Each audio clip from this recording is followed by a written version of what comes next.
Now, I'd never heard of North Sea Hijack before I picked it up. I was really curious because Roger Moore, Anthony Perkins, it's something I'm interested in.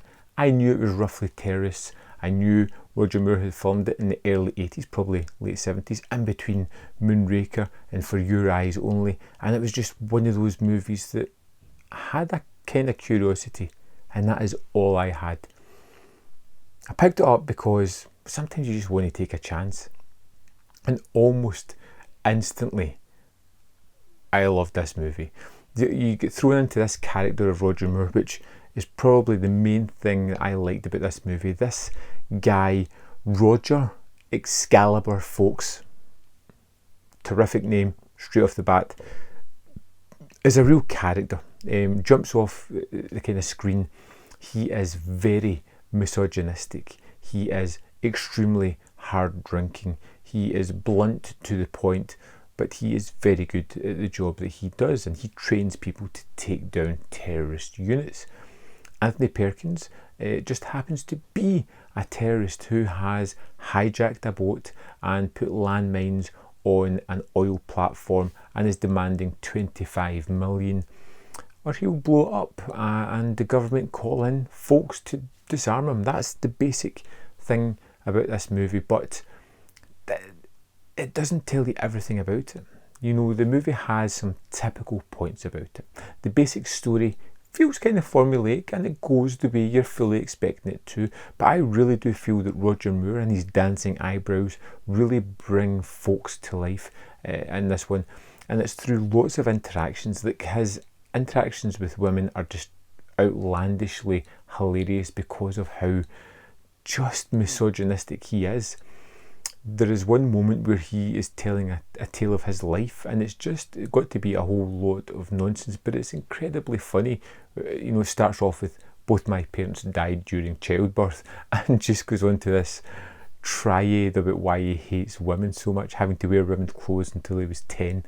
It's just funny, endearing, just completely wrong in so many ways, but somehow creates this wonderful character. One of my favourite character actors, Michael Parks, appears in this as Anthony Perkins' right-hand man, and he does wonderful stuff. He has this strange articulation that makes his character stand out. He has the most ridiculous glasses I've ever seen that just make his eyes look super magnified, and it was so funny every time he was on the screen. James Mason is in this movie as well, and he does enough to pass by, but he's never really a standout. Even Anthony Perkins is the bad guy, is somewhat menacing, but it feels as if that should have been turned up a little bit more scenery chewing, a little bit more diabolical would have made this movie a hell of a lot better. There is some huge leaps in logic that I just can't go with.